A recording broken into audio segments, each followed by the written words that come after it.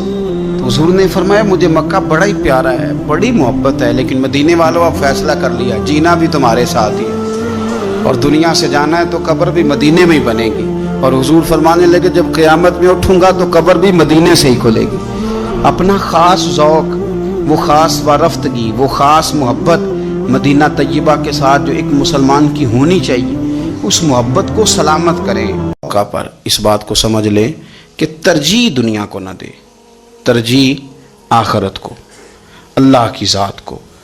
ہماری آخرت کس طرح ٹھیک ہو سکتی ہے، آخرت میں کامیاب کس طرح ہو سکتے ہیں، آخرت میں اللہ تعالیٰ کی رضا کیسے پا سکتے ہیں، اس کو ترجیح دینی چاہیے. نبی پاک صلی اللہ تعالیٰ علیہ وسلم کے بہت سارے صحابہ بڑی شانوں والے. ایک صحابی کا ہم آج ذکر کرنے جا رہے ہیں جن کا نام ہے حضرت ابو ذر غفاری رضی اللہ تعالیٰ. ہمارے صوفیاء تصوف میں ایک جملہ بولتے ہیں کہ تیرا تو فقر فقر بو ذر ہے، یعنی جن کو صحیح درویش کہتے ہیں نا، صحیح درویش. مولا علی شیر خدا رضی اللہ تعالیٰ عنہ فرمایا کرتے دو ہی تو بندے ہیں جو رب کے رستے میں کسی شے کی پرواہ نہیں کرتے.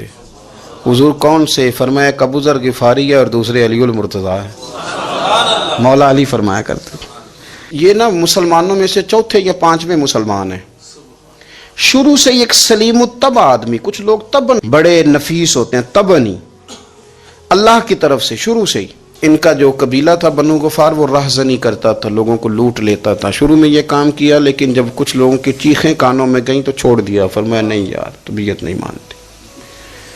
اور نبی پاک کا کلمہ پڑھنے سے پہلے ہی بتوں کی پوجا چھوڑ کے رب کی عبادت شروع کر دی. لوگ پوچھا کرتے تھے آپ عبادت تو کرتے تھے پر منہ کدھر کرتے تھے؟ فرماتے تھے جدھر وہ کرا لیتا تھا کر لیتے تھے. کسی نے انہیں بتایا کہ مکے میں ایک شخص ہیں جنہوں نے اعلان نبوت کیا ہے، آپ کی طرح کی باتیں کرتے ہیں. انہوں نے اپنے بھائی کو بھیجا، ان کا نام انیس تھا، پتہ کر کے واپس آئے. بھائی کہنے لگے ابو ذر، ان کا نام جندب ہے، اصل میں ذر ان کے بیٹے کا نام ہے اور کنیت سے زیادہ معروف ہیں، ابو ذر غفاری کہلاتے ہیں. فرماتے ہیں کہ بھائی نے آ کے بتایا کہ وہ نیکی کا حکم دیتے ہیں، برے کاموں سے منع کرتے ہیں، صلہ رحمی کا پیغام دیتے ہیں، لیکن لوگ سارے مخالف ہیں. یہ چیز بھی بڑی کاؤنٹ ہوتی ہے، اسے نہ کاؤنٹ کیا کریں. لوگوں کی ترجیحات بدلتی ہیں، صبح کچھ، دوپہر کچھ، شام کچھ، اسے نہ کاؤنٹ کریں. انہوں نے اس بات کو کاؤنٹ کر کے بتایا کہ لوگ ان کے جو ہیں نا وہ مخالف ہیں سارے. تو حضرت ابو ذر غفاری کہنے لگے مجھے تسلی نہیں ہوئی، میں خود جا کے پتہ کروں گا. کہتے ہیں مکہ شریف آیا تو کسی ایسے آدمی سے پوچھ بیٹھا، میں تو کچھ اور سمجھا تھا، وہ کچھ اور نکلا. مکے والوں نے بڑا مارا. مکے پہنچ کے پہلی جو چیز ملی وہ مار کھانے کی تھی. اب میں ڈرتے کسی سے پوچھتا ہی نہ، بھوک بھی بڑی تھی، رہنے کو جگہ نہیں تھی، حرم شریف میں لیٹا رہتا تھا. میرے نصیب دیکھو، مجھے ایک شخص نے آ کے ہلایا، کہنے لگے اگر مناسب سمجھیں تو میں آپ کو دیکھ رہا ہوں کافی دیر سے، آپ کوئی پردیسی ہیں، آپ کا اپنا مہمان نہ بنا لوں. تو میں نے کہا آپ کا کیا نام ہے؟ کہنے لگے میرا نام ہے علی ابن ابی طالب. کہتے ہیں مولا کائنات گھر لے گئے، کھانا بھی کھلایا، جگہ بھی دی، سونے کو خدمت بھی کی، لیکن چونکہ میں تو پہلے ایک سے پوچھ کے مار کھا بیٹھا تھا، میں نے پوچھا نہیں میں کدھر آیا ہوں. رات رہے، اگلی رات بھی رہے، لیکن میں نے بتایا نہیں میں کس کام آیا ہوں. حضرت ابو ذر غفاری رضی اللہ تعالیٰ عنہ کہتے ہیں خود ہی مولا علی نے پوچھا بتا سکتے ہو کیسے آئے ہو؟ میں نے کہا راز رکھ لو گے. فرمایا بڑا کشادہ سینہ دیا رب نے مجھے. تو بات تو کر کہنے لگے یار میں تو محمد مصطفیٰ کی زیارت کرنے آیا صلی اللہ تعالی علیہ وسلم. یہ بے نیاز لوگوں میں سے ہیں حضرت سیدنا ابو ذر غفاری. میں حضور کی زیارت کے لیے حضرت علی کہنے لگے سویرے لے چلوں گا. انسان بزدل نہیں ہوتا, ہر انسان بزدل نہیں ہوتا, اور بلا وجہ ٹکراؤ کی پالیسی بنا لینا یہ بھی سیانے لوگوں کا کام نہیں. حکمت کے تقاضوں کے مطابق چلنا یہ بھی دلیر لوگوں کا ہی کام ہوتا ہے. حضرت مولا علی کہنے لگے صبح لے کے چلوں گا پر حالات ٹھیک نہیں. شرارتی لوگ ہر جگہ ہوتے ہیں, اگر کوئی شرارتیوں کا ٹولہ ملا نا جو کھڑا ہوگا جاسوسی کرنے کے لیے کہ حضور کی طرف کون کون جا رہا ہے, تو میں نیچے جھکوں گا جوتے کا تسمہ ٹھیک کرنے کے لیے. لیکن آپ نے نہیں کھڑے ہونا, آپ نے چلتے رہنا ہے تاکہ کسی کو شک نہ ہو. کہتے ہیں اس ترتیب سے حضرت علی مجھے لے کے گئے. میں حضور کی بارگاہ میں پہنچا. مولا علی کہتے ہیں بڑے بڑے لوگ سوال کرتے تھے پر یہ شروع سے سلیم الطبع تھے. مجھے کہہ لینے دینا, جنہوں نے ماننا ہوتا ہے وہ لمبے سوال کرتے ہی نہیں. مان جو لیا تو لمبے سوالوں کی ضرورت ہی کوئی نہیں. کہتے ہیں لوگ بڑے بڑے سوال کرتے تھے پر ابو ذر نے 2-3 باتیں پوچھیں اور آگے جا کے کہنے لگے حضور ہاتھ بڑھائیں مجھے کلمہ پڑھائیں. نبی پاک صلی اللہ علیہ وسلم نے کلمہ پڑھایا. فرمایا باہر جا کے نا ابھی ذکر کرنا کہ تم مسلمان ہو گیا, یہ ماریں گے. عرض کی حضور انہیں مارنے دے, میں آیا بھی مار کھا نہیں ہوں, انہیں مارنے دے نا. پڑا فلک کو کبھی دل جلوں سے کام نہیں. داغ دلوی نے کہا تھا پڑا فلک کو کبھی دل جلوں سے کام نہیں, اور جلا کے راکھ نہ کر دوں تو داغ نام نہیں. ماری تو کھانے آئے ہیں, مارنے دے, کرنے دے زور جتنا لگانا ہے لگانے دے. باہر جا کے اعلان کیا, مکے والوں نے مارا, اتنا مارا کہ بے ہوش ہو گئے. پھر کسی نے بتایا کہ تم نے گزرنا بھی ہے ان کے علاقے سے, بنو غفار سے, پھر ان کا پتہ بھی ہے یہ لوگ بڑے سخت ہیں. پھر چھوڑا. تبن بڑے جلالی تھے, زاہد مزاج تھے. فرماتے تھے کہ جو تمہاری ضرورت سے زیادہ ہے وہ سارا صدقہ کرو. کنز کے معاملے میں ان کا رویہ یہ تھا. صرف حضرت صدیق اکبر کو کچھ نہیں کہا انہوں نے, باقی حضرت عمر جیسے آدمی کو بھی کھڑا کر کے کہہ لیتے تھے یہ مال کیوں رکھا ہوا ہے خزانے میں, بانٹتے کیوں نہیں سارا. اور جناب عثمان غنی رضی اللہ تعالیٰ عنہ کے ساتھ تو باقاعدہ کئی دفعہ اس موضوع پر گفتگو کی. وہ کہتے تھے کہ جب اللہ کہتا ہے قرآن میں کہ مال دولت جمع نہیں کرنی, تو وہ جو لوگ تھے وہ بھی بڑی شانوں والے تھے. وہ کہتے تھے کہ اللہ نے جب زکوٰۃ فرض کی تو مال جمع ہوتا ہے تو زکوٰۃ فرض ہوتی ہے نا. جب فطرانے کا کہا تو مال ہوتا ہے تو فطرانہ آتا ہے نا. تو آپ جو کہہ رہے ہیں وہ ٹھیک ہے پر آپ اعلیٰ بات کر رہے ہیں تقوی کی, سارا بانٹو. تو حضرت ابو ذر غفاری کہتے تھے چلو ٹھیک ہے تمہاری بھی بات مان لیتا ہوں, پر یہ بتاؤ مدینے والے کا اپنا طریقہ کیا ہے. کہ بھائی حضور کا طریقہ تو وہی ہے جو آپ بتا رہے ہیں. تو فرمانے لگے پھر اس رستے نہ چلیں جو رستہ مدینے والے رسول کا ہے. اور حضور سے نبی پاک سے عشق کرتے بڑا کھل کے.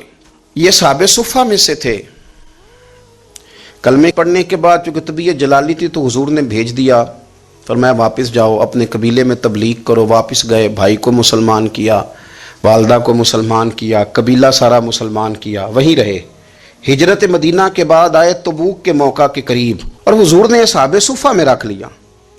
نوکری کرتے مدینے والے رسول کی, دلیر آدمی تھے, بڑا قبیلہ تھا, پر ڈیوٹی کرتے, ڈیوٹی خدمت کرتے. ایک بیٹا تھا زار اس کا نام تھا, اس کی ڈیوٹی لگائی تم نے میرے نبی پاک کے اونٹ چرانے. ڈاکو آئے تو صاحبزادہ اونٹوں کی اونٹنیوں کی حفاظت کرتے شہید ہو گیا.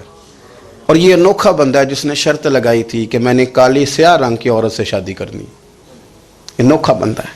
ایک بیٹی تھی ایک بیٹا, بیٹا شہید ہو گیا. بیوی سے کہا تم نے نبی پاک کے گھر میں خدمت کرنی ہے, حضور کے گھر والوں, اور میں نبی پاک کی نوکری کروں گا. حضور کی خدمت کرتے, ہر وقت خدمت میں رہتے. اور حضور جب آتے نا, صحابہ صفہ میں یہ شامل تھے جو لوگ دین سیکھتے, حضور جب آتے تو سب سے پہلے آ کے حضرت ابو ذر غفاری کا پوچھتے, بلائیں. اور جب بات کرتے حضور تو بار بار ان کو مخاطب کر کے بات کرتے. حضرت ابو ذر غفاری رضی اللہ تعالیٰ عنہ کا نبی پاک سے اتنا پیار کہ ہماری بھی مشکل حل کر دی. ابو داؤد شریف میں موجود ہے, ایک دن کہنے لگے یا رسول اللہ صلی اللہ علیہ وسلم, اگر کوئی بندہ کسی سے پیار بڑا ہی کرے پر اس جیسے عمل نہ کر سکے, کوشش کرے کر نہ. لوگ ہمیں کہتے ہیں نا جی پیار بڑا, عمل بھی تو کرو نا, بھی کرنا چاہیے, پر انسان ہے نا, غلطی بھی تو ہو ہی جاتی ہے. اب ہم عمل نہیں کر سکتے تو تم ہمیں پیار بھی نہیں کرنے دو گے, مہربانی کرو پیار تو کرنے دو نا. حضرت ابو ذر غفاری نے کہا, ابو داؤد شریف میں موجود ہے, یا رسول اللہ صلی اللہ تعالی علیہ وآلہ وسلم حضور پیار بڑا کرے پر ان جیسے عمل نہ کرے تو حکم کیا ہے؟ تو حضور نے فرمایا پیار سچا کرے، اللہ قیامت کے دن جس سے محبت کرے گا نا اس کے ساتھ ہی دونوں کو اکٹھا فرما دے گا۔ تو حضرت ابو ذر نے فوراً کہا حضور پھر مجھے آپ سے بھی بڑا پیار ہے، رب سے بھی بڑا پیار ہے۔ فرمایا فکر نہ کرنا، جنت میں اکٹھے ہی جائیں گے۔ اتنی محبت رسول پاک کی ذات کے ساتھ حضور کی نوکری کرنا۔ ایک دن خدمت کرتے کرتے سو گئے، حضور مسجد میں آئے پتہ کرنے کہ ابو ذر آرام کر رہا ہے۔ یہ بھی مزہ ہوتا ہے، خیال رکھنا اپنے درویشوں کا، کیا کھایا کیا پیا کہاں سوئے۔ حضور رات کو آئے، یہ سوئے ہوئے تھے، فرماتے ہیں حضور نے میرا انگوٹھا ہلایا، میں اٹھ کے بیٹھ گیا، حضور بھی میرے پاس بیٹھ گئے۔ اور میں ابو ذر بڑا پیار کرتے ہو؟ سونے آپ کو پتہ ہی ہے۔ کہا یار تو بڑی نوکری کرتا ہے، ایک دن وہ بھی آئے گا جس دن تجھے میری مسجد اور میرے شہر سے جانا پڑے گا، پھر کیا کرو گے؟ تو عرض کی حضور کسی کی طاقت ہے مجھے آپ کے شہر سے نکالے؟ میں تلوار نکال لوں گا۔ نبی پاک نے فرمایا تلوار نہ نکالنا، جہاں تمہیں بھیجا جائے چپ کر کے چلے جانا۔ حضور کب تک؟ فرمایا جب تک اللہ تیری اور میری ملاقات نہیں کرا دیتا، یعنی وصال تک۔ یہ واحد شخص ہیں کہ حضور کے وصال ظاہری کا وقت آ گیا تو فرمایا کوئی میرے ابو ذر کو بلاؤ۔ جب یہ آئے تو حضور لیٹے ہوئے تھے، یہ جھکے نبی پاک کی طرف، حضور میں حاضر ہوں، تو حضور نے پکڑ کے سینے کے ساتھ لگا لیا۔ میرے رسول پاک صلی اللہ علیہ وسلم کی خدمت میں ایک دفعہ عرض کرنے لگے حضور مجھے صوبے کا گورنر بنا دیں۔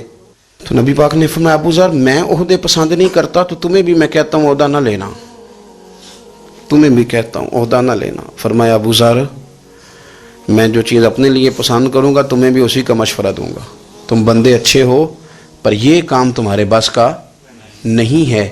بڑے زاہد آدمی میرے رسول کریم صلی اللہ تعالی علیہ وآلہ وسلم نے ان کے بارے میں فرمایا جس طرح نبیوں میں حضرت عیسیٰ علیہ السلام ہوئے، حضرت عیسیٰ دیکھیں نا، انبیاء میں اللہ تعالیٰ نے ہر قسم کی عظمت نبیوں کو دی۔ جناب سلیمان علیہ السلام کا تو تخت بھی ہوا میں اڑتا تھا، جن تک تابع دار تھے، اور نبیوں میں حضرت عیسیٰ بھی ہیں جن کے پاس گھر بھی کوئی نہیں، شادی بھی کوئی نہیں کی، اینٹ سرانے رکھ کے تکیہ بناتے، ایک ان کے پاس کنگھی تھی اور ایک پیالہ تھا۔ دیکھیں جو بندہ نیک ہو نا وہ بھی نیک ہیں، اللہ کے نبی ہیں۔ آپ اپنا تقوی مسلط نہیں کریں گے، جو وہ کر رہے ہیں وہ بھی مخلص ہو کے کر رہے ہیں۔ حکومتیں جو چلانی ہیں تو وہ کس نے چلانی ہے؟ اگر نیک بندے نہیں آئیں گے تو غلط لوگ آئیں گے، قوموں پہ ظلم کریں، وہ بھی اپنی جگہ ٹھیک ہے، لیکن یہ جو کر رہے ہیں یہ بات بھی اپنی جگہ بالکل ٹھیک ہے۔ ہم پتہ کیا کرتے ہیں؟ ہم چیزوں کو مسلط کرتے ہیں، ایک دوسرے پر مسلط نہیں کریں چیزوں کو۔ آپ جو کر سکتے ہیں، جو رستہ آپ کو صحیح لگتا ہے اختیار کر لیں، یہی تو ہمارے دین کا حسن ہے کہ سارے رستے واضح کر کے ہمیں دکھاتا ہے۔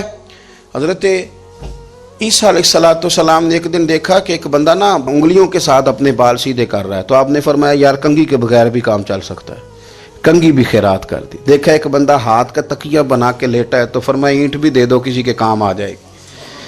ایک دن دیکھا کہ ایک بندہ نا یوں چلو میں پانی پی رہا ہے، فرمایا پیالہ بھی رہنے دو، اس کے بغیر بھی کام چل ہی جاتا ہے۔ جناب عیسیٰ کا یہ زہد تھا۔ میرے نبی پاک علیہ السلام نے فرمایا جس نے جناب عیسیٰ کا زہد دیکھنا ہو وہ میرے ابو ذر غفاری کو دیکھے، ان کو دیکھے، یہ دنیا میں جناب عیسیٰ کے زہد کے مطابق چلتے پھرتے ہیں۔ ساری زندگی دولت کو مال کو پسند نہیں کیا۔ جہاں رہتے تھے ایک گورنر صاحب نے 300 دینار تحفے میں بھیجے، تو ایک ہوتا ہے نا بندہ کہتا نہیں نہیں ضرورت نہیں، اور حضور سید عالم صلی اللہ علیہ وسلم نے حضرت عمر سے فرمایا تھا جو خود بخود آ جائے وہ قبول کر لو اللہ کی طرف سے، لیکن ان کا رنگ فقیری والا تھا اور تھوڑا انوکھا تھا۔ 300 دینار آئے تو فرمانے لگے اسے جا کے کہو تمہیں کوئی اور بندہ نہیں ملا دھوکہ دینے کے لیے، میرے گھر ہی مال بھیج دیا ہے۔ فرمانے لگے میرے پاس گدھا ہے سواری کرنے کے لیے، میرے پاس بکریاں ہیں دودھ پینے کے لیے، میرے پاس ایک چادر اضافی ہے سامان میں سے، میں تو ڈرتا ہوں کہ رب کہیں اس چادر کے بارے میں سوال نہ پوچھ لے، اور تم ہو کہ میرے پاس یہ لے کے آئے ہو۔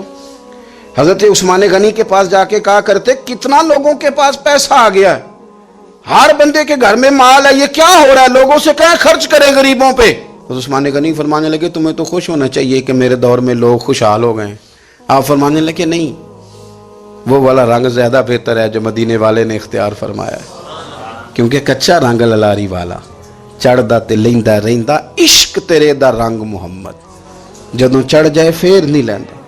آپ کی طبیعت کے اندر دولت سے بیزاری، حضرت ابو درداء، حضرت ابو موسیٰ اشعری، حضرت ابو ہریرہ رضی اللہ تعالیٰ عنہ، یہ سمجھ لیں ان کے کلاس فیلو تھے، ان کے ساتھ پڑھا تھا انہوں نے۔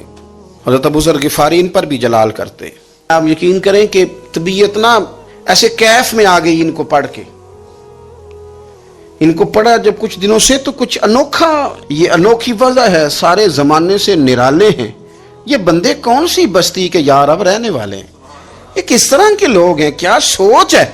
حضرت ابو درداء رضی اللہ تعالیٰ عنہ کے گھر کے قریب سے گزرے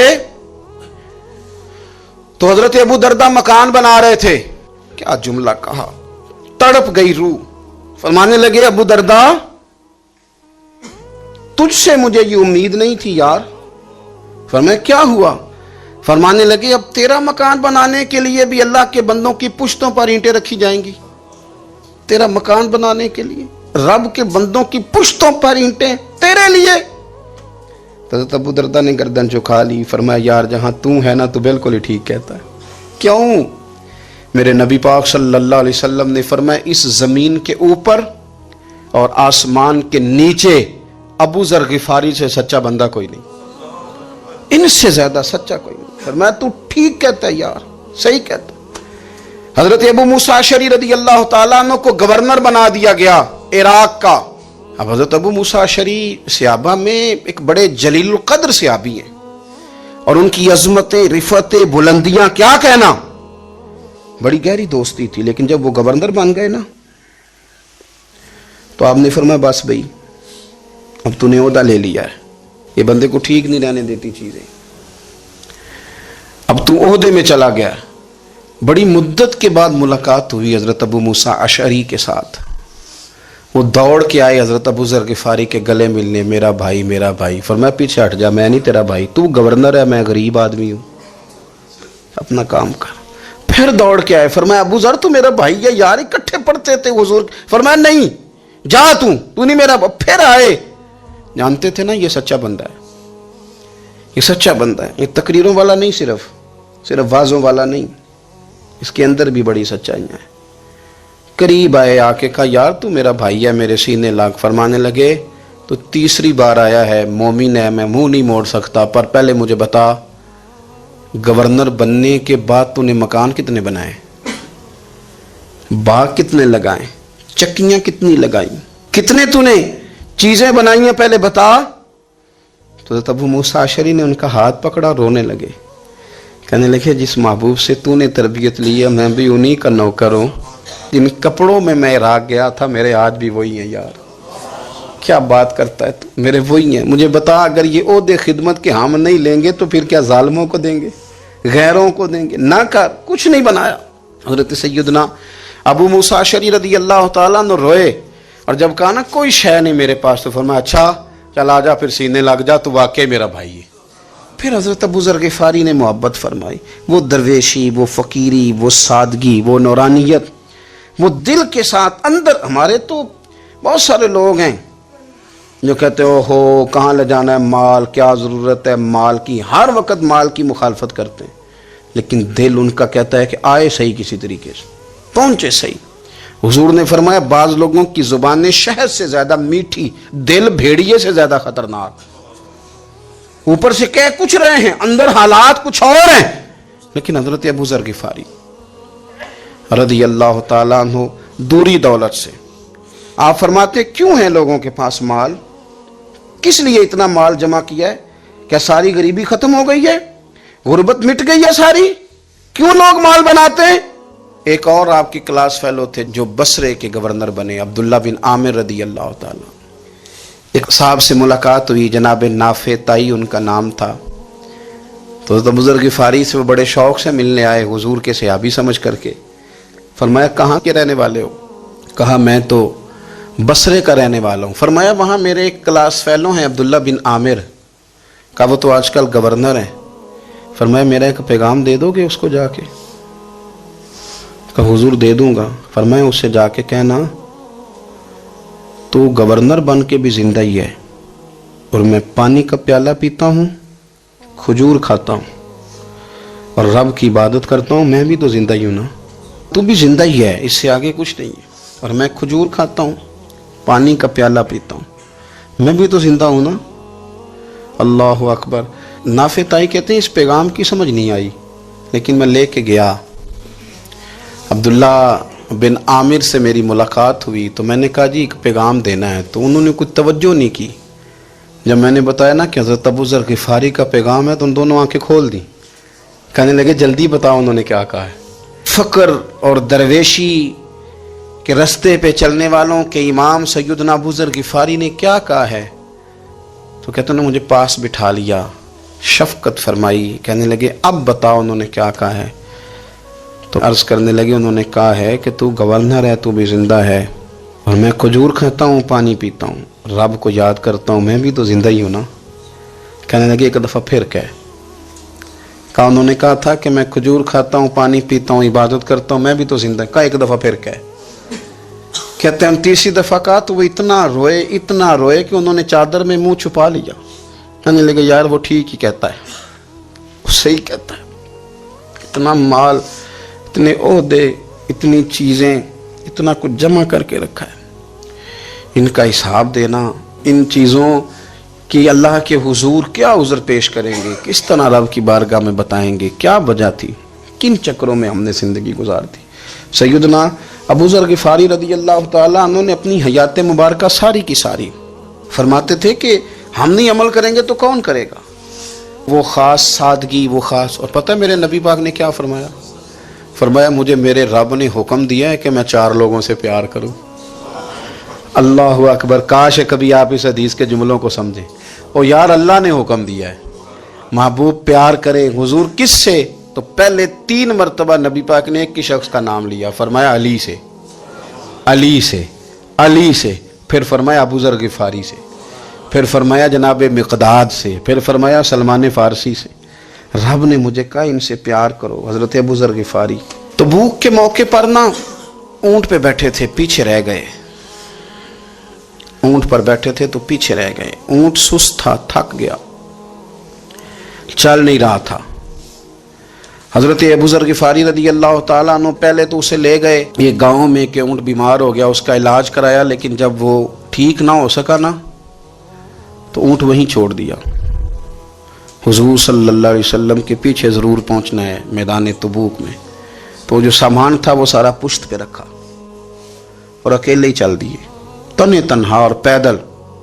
سامنے سے گرد اڑتی ہوئی نظر آئی تو لوگوں نے کہا حضور پتہ نہیں کون آیا ہے۔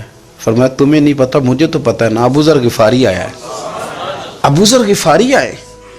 پھر حضور نے فرمایا یمشی واحدہ و یموت واحدہ و یبعث واحدہ، فرمایا یہ تنہا چلتے ہیں، یہ تنہا ہی دنیا سے جائیں گے، تنہا ہی اٹھائے جائیں گے، تنہا چلتے ہیں، تنہا ہی دنیا سے جائیں گے، انتقال تنہا ہی اٹھائے جائیں گے۔ جو بہت زیادہ سختی کرنے لگے صحابہ پہ، بہت زیادہ، تو حضرت عثمان غنی رضی اللہ تعالیٰ عنہ نے فرمایا کہ آپ اپنے مزاج کے لحاظ سے تو درست ہیں، پر جو چیز آپ طاری کرنا چاہتے ہیں جب شریعت گنجائش دیتی ہے تو آپ کیوں اتنی سختی فرماتے ہیں؟ تو فرمانے لگے ٹھیک ہے پھر مجھے ربضہ جانے کی اجازت دے دو۔ ربضہ ایک بستی تھی، جنگل تھا، وہاں کوئی آتا جاتا نہیں تھا، اسی کسے دے کچھ نہیں جلا گئے تو نہ کچھ ہڈا دردی۔ حضور نے کہا تھا نا یمشی واحدہ، تو اکیلا چلے گا، ربضہ چلے گیا۔ حضرت سیدنا عثمان غنی نے کہا یہ کچھ بکریاں لے جاؤ، دودھ پی لیا کرنا۔ فرمایا عثمان مجھے مال کی تو ضرورت پہلے دن سے ہی کوئی نہیں، مجھے تو رب رسول کی ضرورت ہے، ان کی کرم نوازیاں میرے ساتھ رہتی ہیں۔ تشریف لے گئے، وہاں تنہا کھجور کے خشک ٹکڑے کھاتے، عبادت کرتے، اللہ کو یاد کرتے۔ بڑے بڑے لوگوں نے آ کے کہا کہ ابو ذر آپ کی بڑی شان ہے، ہمارے ساتھ چلیں۔ فرمایا چھوڑو، کہاں منشور ہم اور کہاں ہنگامے محبت کے، ایک حجرے میں رہتے ہیں، خدا کو یاد کرتے ہیں، ضرورت کوئی نہیں، جہاں ہوں نا وہاں میں ٹھیک ہوں، حاجت نہیں۔ وصال کا وقت آ گیا، دنیا سے جانے کا ٹائم آ گیا، اکیلے ہیں، بیوی ہے اور بیٹی ہے، جنگل کا علاقہ ہے، حج ہو گیا، راستے بند ہو گئے، بیمار ہو گئے، اپنی اہلیہ کو بلا کے کہنے لگے اب میں بچوں گا نہیں، اب جانے کا وقت آ گیا ہے۔ میں نے فقیری جو حضور کی دیکھی تھی اس میں نے وقت گزارا ہے، اور دیکھ میں جا بھی فقیری میرا ہوں، لے سجدہ سا توڑ دی پائی، جان بھی دیتی تیرا تیرے، اب جانے کا وقت ہے تو اس طرح کرنا، اگر تیرے پاس کوئی کپڑا ہوا تو مجھے کفن دے دینا، نہ ہوا تو اللہ کے سپرد کر دینا۔ کہا ہم 2 عورتیں ہیں، جنازہ، غسل، کفن، فرمایا رب جماعت بھیجے گا میرے لیے، لوگ آئیں گے، میرے نبی پاک نے مجھ سے وعدہ کیا تھا آئیں گے نا لوگ۔ تو اہلیہ کہنے لگی ابو ذر آپ کو کیسے پتا ہے کہ آپ اس صحرا میں انتقال کر جائیں گے، اللہ شفا دینے والا ہے۔ فرمانے لگے ہم 3-4 لوگ بیٹھے تھے تو حضور نے فرمایا تھا تم میں سے ایک شخص صحرا میں اکیلا انتقال کر جائے گا، تو وہ میرے جتنے باقی ساتھی تھے وہ سارے انتقال کر گئے، اب میں اکیلا ہی بچا، مجھے پتا ہے وہ میں ہی ہوں، تو تم دیکھنا تمہیں کوئی نہ کوئی مل جائے گا غسل کفن کے لیے۔ آپ کی اہلیہ کہتی ہیں کہ میں اٹھی، کبھی دوڑ کے میں باہر جاتی، سڑک پہ جا کے دیکھتی کوئی گزر رہا ہے، پھر میں آ کے کہتی حج ختم ہو گیا ہے، راستے بند ہو گئے ہیں، کون آئے گا جنگل میں، پھر میں آ کے ان کی تیمارداری کرتی، پھر اٹھ کے جاتی، پھر میں آ کے تیمارداری کرتی۔ اچانک میری نظر پڑی تو ایک چھوٹا سا قافلہ آ رہا تھا، اس قافلے میں چند لوگ تھے اور سب سے بڑھ کر صحابی رسول حضرت عبداللہ ابن مسعود بھی تھے۔ میں نے ان کو اشارہ کیا تو وہ دوڑے آئے، کہنے لگے بہن کیا ہے؟ میں نے کہا یہاں ایک شخص ہے، تمہاری تھوڑی سی ضرورت ہے اس کو۔ حضرت عبداللہ ابن مسعود کہنے لگے کون ہے بی بی؟ کہتے ہیں میں نے کہا کہ وہ ابو ذر غفاری ہیں۔ کہتے تڑپ کے روئے عبداللہ ابن مسعود، تڑپ کے کہنے لگے ابو ذر میرے نبی پاک کا پیارا، میرے ماں بھی اس پہ قربان، میرا باپ بھی قربان، کدھر ہے جلدی بتاؤ۔ کہتے میں لے آئی، 4-5 لوگ تھے وہ، تو سیدنا ابو ذر غفاری کہنے لگے عبداللہ میرا وصال ہو جائے گا لیکن یاد رکھنا میری بیوی کے پاس کفن کے لیے کپڑا موجود نہیں، وہ لہو سجنا سا توڑ ہی نہیں پائی، جان بھی دیتی تیرا تیرے، کفن کے لیے کپڑا نہیں ہے، لیکن تم میں سے نا وہ بندہ کوئی کپڑا نہ دے جو کبھی کسی سرکاری عہدے پہ رہا ہو، وہ بندہ میرے کفن کے لیے کپڑا نہ دے کسی سرکاری عہدے پہ رہا ہو۔